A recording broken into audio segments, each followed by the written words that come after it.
రాయలసీమ రైతుల అభివృద్ధికి 40,000 కోట్ల వ్యయంతో అభివృద్ధి కార్యాచరణ రూపొందించాలని సీఎం చంద్రబాబు అధికారులకు దిశానిర్దేశం చేశారు. 50 లక్షల ఎకరాల్లో ఉద్యాన సాగు లక్ష్యంగా దీనిని రూపొందించాలని సూచించారు. ప్రపంచంలో డిమాండ్ ఉన్న ఉద్యాన పంటల్లో 18 రకాలు రాయలసీమ, ప్రకాశం జిల్లాల్లోనే పండుతున్నందున వీటిని అందిపుచ్చుకునేలా ఉద్యాన పంటలు సాగు చేసే రైతులకు మరిన్ని సౌకర్యాలు కల్పించాలని ఆదేశించారు.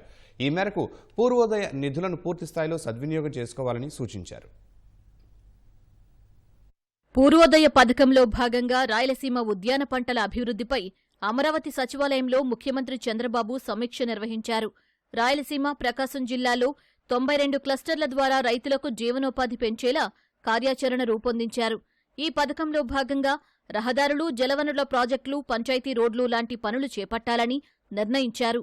సుమారు 6 లక్షల ఉద్యాన రైతులకు మరింత లబ్ధి కలిగేలా 40,000 కోట్లతో ప్రణాళిక అమలు చేయనున్నారు. ప్రపంచ బ్యాంకు నిధులతో రాయలసీమ అభివృద్ధికి ఏ అంశాల్లో దృష్టి సారించాలనే అంశంపై చర్చించారు. నీతి ఆయోగ్ సిఫార్సులతో ఉమ్మడి రాయలసీమ, ప్రకాశం జిల్లాల పరిధిలోని 9 జిల్లాల్లోని హార్టికల్చర్, రహదారులు, ఇరిగేషన్ ప్రాజెక్టులు, R&B రోడ్లు, పంచాయతీరాజ్ రోడ్లు వంటి అంశాలపై చర్చించారు.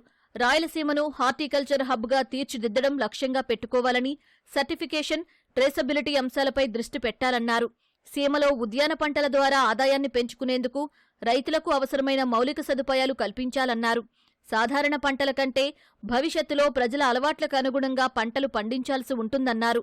అంతర్జాతీయ స్థాయి ప్రమాణాలతో ఉత్పత్తి, టేబుల్ వెరైటీలను పండించి ఆ పంటలకు విలువ జోడించినప్పుడే రైతులకు ఆర్థిక ప్రయోజనాలు అందుతాయని చెప్పారు.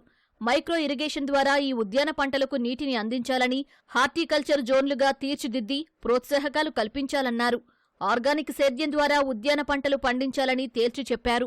ప్రపంచస్థాయి ప్రమాణాలతో ఉద్యాన పంటలు పండిస్తే అది రైతులకు మేలు కలుగుతుందని అభిప్రాయపడ్డారు. ఆక్వా రంగం తరహాలోనే ఉద్యాన రంగం కూడా భవిష్యత్తులో అగ్రస్థానానికి చేరుతుందన్నారు. ఈ 9 జిల్లాల పరిధిలో ప్రస్తుతమున్న 10 రకాల ఉద్యాన పంటలతో పాటు డిమాండ్ ఉన్న మరో 8 పంటలను పండించేలా చర్యలు తీసుకోవాలని ఆదేశించారు.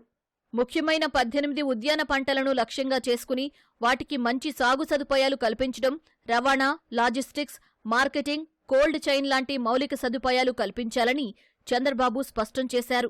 దుబాయ్ లాంటి ప్రాంతాలకు ఎయిర్ కార్గో ద్వారా రవాణా చేయగలగాలని, అక్కడి నుంచి ప్రపంచంలోని ఇతర ప్రాంతాలకు పండ్లను రవాణా చేసే అవకాశం ఉంటుందన్నారు.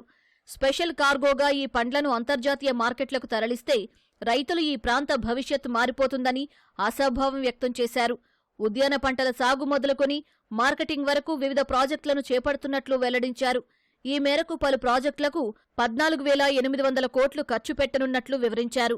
ఇందులో సబ్సిడీ రూపంలో 9,000 కోట్లు ఇచ్చేలా ప్రణాళిక సిద్ధం చేస్తున్నామన్నారు.